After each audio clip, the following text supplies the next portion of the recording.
ಸುಸ್ಥಿರವಾದ ಸರ್ಕಾರ ಇದ್ದಿದ್ದಿದ್ರೆ ಬಹುಶಃ ಹೆಚ್ಚಿನ ಕಾನ್ಸಂಟ್ರೇಷನ್ ಅನ್ನ ಕಾವೇರಿ ಅಂತ ಜ್ವಲಂತ ವಿಚಾರದ ಬಗ್ಗೆ ಕೊಡಬಹುದಾಗಿತ್ತು.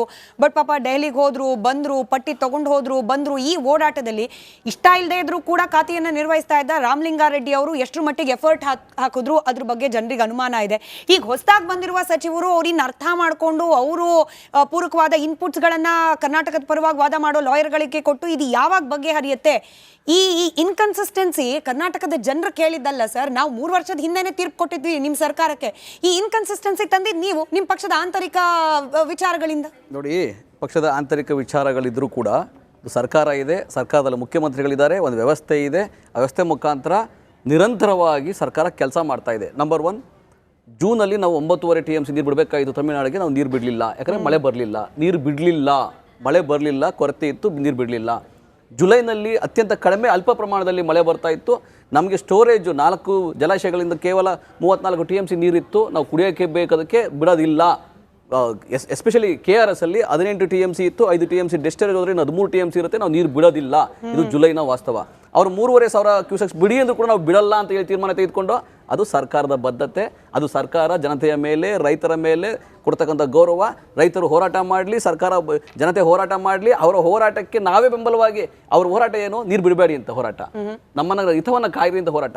ಅದನ್ನ ನಾವೇ ಮಾಡ್ತಾ ಇದೀವಲ್ಲ, ಸರ್ಕಾರವಾಗಿ ನಾವೇ ಮಾಡ್ತಾ ಇದೀವಿ. ನೀರು ಬಿಡೋದಿಲ್ಲ ಅಂತ ನೇರವಾಗಿ ಹೇಳ್ತಾ ಇದೀವಿ. ಸೊ ಅದು ಬಹಳ ಇಂಪಾರ್ಟೆಂಟು. ಏನೋ ವರುಣನ ಕೃಪೆ ಆಯಿತು. ಈಗ ರಾಜಘಟ್ಟ ರವಿ ಅವರು ಹೇಳ್ದಂಗೆ ವರುಣನ ಕೃಪೆ ಆಯಿತು. ನೀರು ಕಬಿನಿಯಿಂದ ಹರಂಗಿದ ಸರಾಗವ ಹರಿದೋಯ್ತು. ಆಯ್ತಾ? 31 TMC ನೀರು ಬಿಡಬೇಕಾಗಿತ್ತು ಜುಲೈನಲ್ಲಿ. ಕೇವಲ ಅವ್ರಿಗೆ ಹೋಗಿದ್ದು 9.5 TMC 10 TMC ನೀರು. ಈ ವರ್ಷ ಆಗಸ್ಟಲ್ಲಿ 45 TMC, ಸರಿಸುಮಾರು 45 TMC ಬಿಡಬೇಕು. ಏನು ಪ್ರಾಧಿಕಾರದ ಅಂತಿಮ ತೀರ್ಪಿನ ಪ್ರಕಾರ ಬಿಡಬೇಕು. 9 TMC ಬಿಡಲಿಲ್ಲ ಜೂನಲ್ಲಿ, 31 TMC ಬಿಡಲಿಲ್ಲ ಜುಲೈನಲ್ಲಿ, 45 TMC ಬಿಡಲಿಲ್ಲ ಇದರೊಳಗೆ. ಆಮೇಲೆ ಇವಾಗ 12,000 ಕ್ಯೂಸೆಕ್ಸ್ ಬಿಡಿ ಅಂತ ಹೇಳಿದ್ದಾರೆ. ನಮಗೆ ಪ್ರಥಮ ವಾರದಲ್ಲಿ ಖಂಡಿತವಾಗಿ ನೀವು ಹೇಳ್ದಂಗೆ ಕೇರಳ, ವೆಸ್ಟರ್ನ್ ಮಳೆ ಬಂದು ನೀರು ಕ್ಯೂಸೆಕ್ಸ್ ಚೆನ್ನಾಗಿ ಅರಿವಾಗಿತ್ತು, ಒಳ ಅರಿವು ಚೆನ್ನಾಗಿತ್ತು. ಈಗ ಆ ಒಳ ಅರಿವು ಕಡಿಮೆ ಆಗಿದೆ. ನಾವು ನೀರು ಬಿಡಕ್ಕಾಗಲ್ಲ.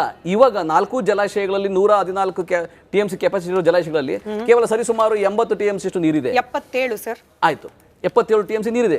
ಅಕ್ಯುರೇಟ್ ಆಗಿ ಹೇಳಿದ್ರೆ 77 TMC ನೀರಿದೆ. ನಮಗೆ ನೀರು, ಕುಡಿಯೋ ನೀರು ಮತ್ತೆ ಒಂದು ಬೆಳೆಗೆ ನಮಗೆ ಅವಕಾಶ ಆಗಬಹುದು. ಹಾಗಾಗಿ ನಾವು ನೀರು ಬಿಡೋದಿಲ್ಲ, ಸಾಧ್ಯ ಇಲ್ಲ. ಬಿಡೋದೇ ಇಲ್ಲ ಅಂತ ಹೇಳಿ ನಮ್ಗೆ ಕೇಳಿಸ್ಲಿಲ್ಲಪ್ಪ. ನಮ್ಗೆ ಹೇಳಿದ್ದೇನು, ಕೋರ್ಟ್ನ ಕೆಂಗಣ್ಣಿಗೆ ಗುರಿಯಾಗದಂತೆ, ಜನರಿಗೂ ಅನ್ಯಾಯ ಆಗದಂತೆ ಏನ್ ಮಾಡಬಹುದು ನೋಡ್ತೀವಿ. ಅಂದ್ರೆ 12 ಬಿಡಕ್ಕಾಗಲ್ಲ. 12,000 ಕ್ಯೂಸೆಕ್ ಕೇಳಿದ್ದಾರೆ, ಅಷ್ಟು ಬಿಡಕ್ಕಾಗಲ್ಲ. 10 ಬಿಡಬಹುದೇನೋ ಅಂತ ಹೇಳ್ತಿದ್ದಾರೆ. ನಾನು ಮತ್ತೆ ಪ್ರಶ್ನೆ ರಿಪೀಟ್ ಮಾಡ್ತೀನಿ. ನಟರಾಜ್ ಗೌಡ್ರೆ, ಕೇರಳದಲ್ಲಿ ಮಳೆ ಆಗಿದೆ, ನಮ್ಮ ರಾಜ್ಯದಲ್ಲಿ ಮಳೆ ಕೊರತೆ ಈಗಲೂ ಇದೆ, ಆಗಸ್ಟ್ ನಲ್ಲೂ ಆಗುತ್ತೆ ಅನ್ನೋ IMD ರಿಪೋರ್ಟ್ ಇದೆ. ಇನ್ನು ಬೇಸಿಗೆಗಾಲ, ಇನ್ನು ಆಗಸ್ಟ್ ಕಳಿತು ಅಂತಂದ್ರೆ, ಉಷ್ಣ ಹವೆ ಶುರುವಾಯ್ತು ಅಂತಂದ್ರೆ ಇರೋ ನೀರ್ ಕೂಡ ಹಿಂಗೋಗುತ್ತೆ ಅನ್ನೋ ಆತಂಕ ಇದೆ. ನೀವು ಒಂದು ಬೆಳೆ ಅಂದ್ರಿ ಸರ್, ಕುಡಿಯೋಕ್ಕೂ ನೀರಿರಲ್ಲ ಅಂತ ಹೇಳಿ ಆಲ್ರೆಡಿ ವರದಿಗಳು ಇರ್ಬೇಕಾದ್ರೆ ನಾವು ಯೋಚನೆ ಮಾಡ್ತೀವಿ ಅಂತ ಹೇಳ್ತಿದ್ದಾರೆ ಹೊರತು ಬಿಡೋದೇ ಇಲ್ಲ ಅನ್ನೋ ಖಡಕ್ ಮಾತು ಬಂದಿಲ್ಲ ಸರ್. ತಪ್ಪು ಮಾಹಿತಿ ಕೊಡಬಾರದು ವೀಕ್ಷಕರಿಗೆ. ಎರಡು ಮಾಹಿತಿ ಇರೊಳಗೆ ಇವತ್ತವರೆಗೂ ನೀರು ಬಿಟ್ಟಿಲ್ಲ. ನಂಬರ್ 1 ಕೇಳಿಸ್ಕೊಳ್ಳಿ. ಈಗ ಕೇಳಿಸ್ಕೋಬೇಕು. ಈಗ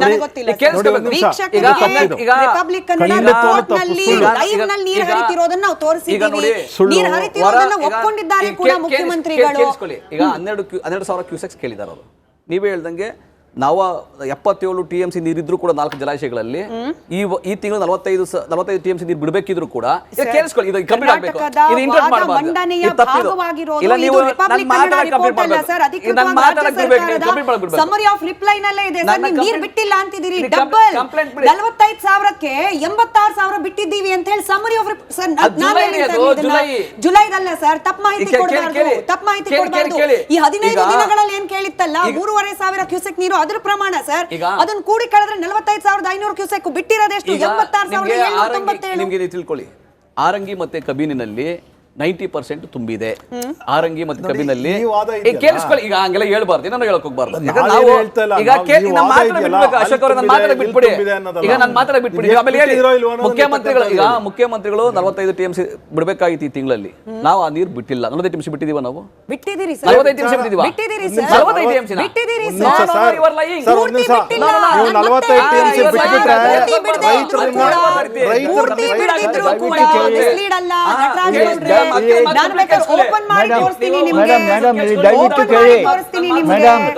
ಸ್ವಲ್ಪ ದಯವಿಟ್ಟು ಕೇಳಿ, ಸ್ವಲ್ಪ ದಯವಿಟ್ಟು ಕೇಳಿ, ಸ್ವಲ್ಪ ಅರ್ಥ ಮಾಡ್ಕೊಳ್ಳಿ. ಒಂದೇ ನಿಮಿಷ ಕೊಡಿ. ನಾನೇನ್ ಹೇಳ್ತಾ ಇದ್ದೀನಿ ಅಂದ್ರೆ, ಸರ್ಕಾರಕ್ಕೆ ಏನಿತ್ತ ರೈತರ ಹಿತ ನಂಬರ್ 1. ನಂಬರ್ 2 ಕುಡಿಯೋ ನೀರು. ನಮ್ಗೆ ಅದು ಮೀರಿದ ಮೇಲೆ ಏನೋ ನೀರಿದ್ರೆ ನಾವು ಏನು ಪ್ರಾಧಿಕಾರ ಇದೆ, ಪ್ರಾಧಿಕಾರಕ್ಕೆ ಮೇಲ್ಮನವಿ ಹಾಕಿ 12,000 ಕ್ಯೂಸೆಕ್ಸ್ ಬಿಡಕ್ಕೆ ಸಾಧ್ಯ ಆಗೋದಿಲ್ಲ. ನೋಡಿ, ಇದು ಸುಪ್ರೀಂ ಕೋರ್ಟ್ನ ಅಂತಿಮ ತೀರ್ಪಿನ ಆಧಾರದ ಮೇಲೆ ಇವತ್ತು CWME ಆಗ್ಬೋದು, RC ಆಗ್ಬೋದು ಇವತ್ತು ಕೆಲಸ ಮಾಡ್ತಾ ಇರ್ತಕ್ಕಂಥದ್ದು. ಅದ್ರ ಮೇಲೆ ಅವ್ರು ನಮಗೆ ನಿರ್ದೇಶನ ಕೊಟ್ಟರು ಕೂಡ ನಮ್ಮ ಹಿತ ಅಂತ ಹೇಳಿ ನಾವು ಇವತ್ತೇನು ಹೋರಾಟಗಾರರು ಹೋರಾಟವನ್ನು ಯಾಕೆ ಹಿಂದಕ್ಕೆ ತಗೊಂತಾ ಇದ್ದಾರೆ, ನಾವಪ್ಪ ನೀವು ಹೋರಾಟ ಇದೆಲ್ಲ ನಮ್ದು ಅದೇ ಇರೋದು. ಎಲ್ಲರೂ ತಗೊಂಡಿಲ್ಲ ಸರ್, ಕನ್ನಡ ಪರ ಸಂಘಟನೆಗಳಲ್ಲಿ ಅವರು ಒಪ್ಕೊಂಡಿದ್ದಾರೆ. ಎಲ್ಲರೂ ಹೋರಾಟ ತಗೊಂಡಿಲ್ಲ, ಬಂದ್ ಕರೆ ತಗೊಂಡಿದ್ದಾರೆ ಅಷ್ಟೇ. ನಾಳೆ ಬಂದ್ ಮಾಡ್ತೀವಿ ಅಂತ ವಾಟಾಳ್ ನಾಗರಾಜ್ ಕೂಡ ಹೇಳ್ತಿದ್ದಾರೆ. ಮಾಡ್ಲಿ ಅವ್ರ ಕಾಳಜಿ ಜನತೆಯ ಪರ, ಸರ್ಕಾರದ ಕಾಳಜಿ ಜನತೆಯ ಪರ. ಹಾಗಾಗಿ ನಾವೇನ್ ಹೇಳ್ತಾ ಇದೀವಿ ಅಂದ್ರೆ ಮೇಲ್ಮನವಿ ಪ್ರಾಧಿಕಾರಕ್ಕೆ ಸಲ್ಲಿಸ್ತೀವಿ ನಂಬರ್ 1. ನಂಬರ್ 2 ಸುಪ್ರೀಂ ಕೋರ್ಟ್ಗೂ ಹೋಗ್ತೀವಿ. ಯಾವಾಗ ಅದೇ ರೀತಿ ತಯಾರು ಮಾಡ್ಕೋತಾ ಇರೋದು. ಈಗ ಎಡವಿದೆ ಸರ್ಕಾರ ಅನ್ನೋದು ನಾನು ಮುಂದಿನ ಪ್ರಶ್ನೆಯಲ್ಲಿ ಹೇಳ್ತೀನಿ.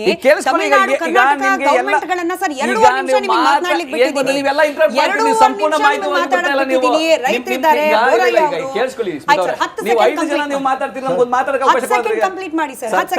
ಸರ್ಕಾರ ಜನತೆಯ ಪರ ಇದೆ, ಸರ್ಕಾರ ರೈತರ ಪರ ಇದೆ. ಸರ್ಕಾರ ನೇರವಾಗಿ ಹೇಳಿದೆ, ಇಲ್ಲಿವರೆಗೂ ಜೂನಲ್ಲಿ ಬಿಟ್ಟಿಲ್ಲ, ಜುಲೈನಲ್ಲಿ ನೀರು ಬಿಟ್ಟಿಲ್ಲ. ನಾವು ಈ ಸಲ ಆಗಸ್ಟ್ ಅಲ್ಲಿ ಏನು ನಮಗೆ ಕುಡಿಯೋ ನೀರು ಮತ್ತೆ ರೈತರ ಹಿತವನ್ನ ಕಾಪಾಡಿಕೊಂಡು ಮಿಕ್ಕಿದ ನೀರಿನಲ್ಲಿ ನಾವು ಪ್ರಾಧಿಕಾರಕ್ಕೆ ಮನವಿಯನ್ನ ಮಾಡ್ತೀವಿ, ಸುಪ್ರೀಂ ಕೋರ್ಟ್ಗೂ ಹೋಗ್ತೀವಿ, ಹಿತವನ್ನ ಕಾಯ್ತೀವಿ. ಇದು ನಾವು ಹೇಳಿರ್ತಕ್ಕಂಥದ್ದು. ಅದಕ್ಕೆ ಬಂದ್ಗೆ ಕೆಲವರು ಹೌದು ಸರ್ಕಾರ ನಮ್ಮ ಪರವಾಗಿ ಇರ್ಬೇಕಾದ್ರೆ ನಾವು ಯಾರ ವಿರುದ್ಧ ಹೋರಾಟ ಮಾಡ್ತೀವಿ ಅಂತೇಳಿ ಬಂದನ್ನ ಹಿಂದಕ್ಕೆ ತೆಗೆದುಕೊಂಡಿದ್ದಾರೆ ಕೆಲವರು. ಇನ್ನು ಕೆಲವರು ಬಂದ್ ಮಾಡ್ತೀವಿ ಅಂದ್ರೆ ಅವ್ರನ್ನೂ ಕೂಡ ಕರೆದು ಮಾತಾಡ್ತಾರೆ ಸರ್ಕಾರ. ಆಯ್ತು.